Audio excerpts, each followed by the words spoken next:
d'être avec nous. Bonjour à vous. Bonjour. Vous êtes le porte-parole du parti d'opposition Nida Tounes et avec vous on va évidemment évoquer la situation de chaos qui règne aujourd'hui dans votre pays. Tout a commencé hier matin avec l'assassinat de l'opposant Chokri Belaïd. Depuis manifestation, la mort d'un policier hier soir. Aujourd'hui encore à Gafsa, des heurts ont opposé manifestants anti-islamistes et policiers. Confusion aussi sur le plan politique puisque Enarda aujourd'hui rejette la proposition hier soir du Premier ministre de mettre en place un gouvernement apolitique.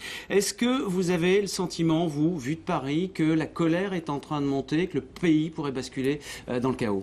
Oui, tout à fait. Déjà, toutes les condoléances du peuple tunisien pour la famille, les condoléances de notre parti à tous les Tunisiens. Ça, il faut le souligner, c'est une mort atroce. On va de chez lui exécuté. Donc oui, effectivement, Nada aujourd'hui s'oppose à son propre Premier ministre. C'est grave ce qui se passe. Aujourd'hui, on récolte le fruit de la haine qui a été semée par ce parti tout au long des 12 ou 14 derniers mois. On ne comprend pas pourquoi on est arrivé là. Le gouvernement aujourd'hui s'oppose même à la grève générale qui a été annoncée hier, enfin aujourd'hui, une demi-heure plus tard, tout le monde sort dans la rue, tous les passes d'Aran, les ligues de protection de la Révolution, et ils veulent casser la Tunisie. Voilà. Alors avant de parler de l'aspect politique à proprement parler, on va préciser que vous avez perdu un de vos membres il y a 6 mois à Tataouine dans des conditions plutôt troubles. Est-ce que ça veut dire aujourd'hui qu'il y a des assassinats politiques qui étaient déjà à l'œuvre ? Est-ce que vous dénoncez ces milices islamistes dont on a parlé ? Oui, on les dénonce tout à fait. Ils étaient inconnus, c'est des inconnus à la Révolution. Aujourd'hui, ils se mettent en avant, ils disent que c'est leur légitimité de défendre. C'était une révolution pacifique, on le rappelle. Il n'y a pas eu d'armes, c'est l'armée et la police ou des inconnus qui ont tiré sur la foule. Maintenant, ils se mettent en protecteurs de la révolution, c'est inacceptable. Feu Lotfi Narguez de la paix de sa propre vie. On l'a toujours dit, on le dit aujourd'hui encore, nous sommes touchés dans notre sécurité. Donc Lotfi Narguez a été lynché par une foule de cette ligue, de pseudo-ligue de protection de la révolution. Oui. Grève générale donc demain en Tunisie, vous nous le disiez tout à l'heure, c'est la première depuis 1978. Est-ce que cette colère qui monte est de nature à faire basculer peut-être ce gouvernement, à provoquer ? Qu'est-ce que vous souhaitez au fond ? Sur quoi tout cela peut déboucher ? Le gouvernement est devenu illégitime depuis le 23 octobre dernier. Il y avait un contrat moral entre tous les partis participants à cette constituante, qui est de dire on finit la Constitution en un an. Ils ne l'ont pas fait. Il y avait la justice transitionnelle, ils ne l'ont pas fait. Donc à partir de ce moment-là, ce gouvernement est illégitime. On a patienté, jusqu'à maintenant, ils n'ont rien fait au niveau de la Constitution. Ils continuent dans leur lancée, ils ne s'arrêtent pas. Donc nous, on demande à ce que ce gouvernement démissionne, qu'il parte. Le gouvernement apolitique proposé par le Premier ministre, ça ne vous convient pas ? Ça pas une solution. Ça vous convient ? Ça nous conviendrait. Oui. Nous demandons par contre un gouvernement d'union nationale, parce qu'on ne voit pas aujourd'hui de personnage indépendant qui pourrait occuper tous les postes.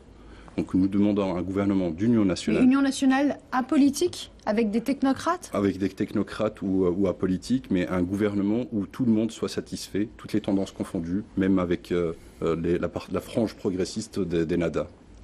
On a le sentiment, quand on a entendu les différentes déclarations de Moncef Marzouki, le président, qui va quand même dans le sens du pouvoir aujourd'hui. Ça vous inquiète ? Oui, ça m'inquiète beaucoup, parce qu'il se considère comme un universaliste, alors qu'en réalité, sur le terrain, il ne l'est pas. Il a accepté un poste sans prérogative, et il continue à soutenir ce gouvernement pour nous.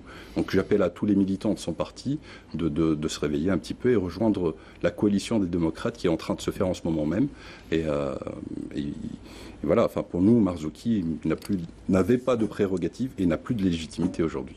On a aussi un peu le sentiment que ce sont plutôt les élites tunisiennes qui protestent contre ce gouvernement d'Enarda, alors que les classes peut-être les plus populaires qui ont davantage voté pour Enarda sont plus réservées, davantage dans l'attente. Est-ce que c'est la réalité ou est-ce que cette colère dont on parlait est en train de prendre de l'ampleur, y compris dans les classes populaires ? Alors, la colère, elle gronde sur tous les niveaux, sur toutes les classes politiques, sociales et économiques. Il n'y a pas que les élites, il n'y a pas que les artistes qui ont été touchés, pas que les journalistes, même le petit peuple. On constate une inflation incroyable. Pourtant, ils disent que les indicateurs sont bons. En réalité, c'est pas le cas. On a eu des graves problèmes de santé, de prix. Le lait a augmenté, le pain a augmenté, l'essence, enfin, tout a augmenté. Donc on ne comprend pas que certains disent que c'est juste les élites. Non, non, c'est tout le peuple aujourd'hui qui sort. On l'a vu hier dans les manifestations. On le voit aujourd'hui avec l'appel à la grève générale. Donc c'est pas que les élites. Ça veut dire que les germes d'une nouvelle révolte sont bien là et que ça ne concerne pas seulement la politique aujourd'hui. Tout à fait, tout à fait. On continue, en tout cas les politiciens continuent à appeler au calme, à appeler à dialoguer, à sortir de cette crise. Mais les islamistes aujourd'hui, en tout cas ceux qui insistent pour rester au gouvernement, en fait ils appellent pas au calme et franchement la situation est très très critique. Alors votre parti, Nida Tounes, a décidé de se retirer de la constituante. Comment ça va se passer dans les prochains jours, dans les prochaines heures? Et comment vous le vivez, vous, de Paris, justement? Vous êtes en contact avec les gens sur place, informés, j'imagine, heure après heure de ce qui se passe. Comment peuvent évoluer les choses? Si la mobilisation est très forte demain dans les rues de Tunis et des grandes villes, qu'est-ce qui peut se passer alors? Nous sortons déjà avec tout le bloc des démocrates. Donc il y a le Jomhouri, il y a El Massar qui sort aussi. On se rapproche avec le Front Populaire, le parti de Feu Chokri Belaïd. Donc on constitue maintenant un front. Les députés de toute l'opposition sont en train de discuter entre eux pour faire chuter ce gouvernement déjà par défaut. Ensuite, nous demandons, côté Nida Tounes, à ce que l'Assemblée constituante soit dissoute et qu'on commence un processus d'élection le plus tôt possible. Merci beaucoup Ahmed Nouissar. On rappelle que vous êtes porte-parole du parti d'opposition tunisien Nida Tounes. Merci d'avoir réagi à la situation chaotique de votre pays aujourd'hui.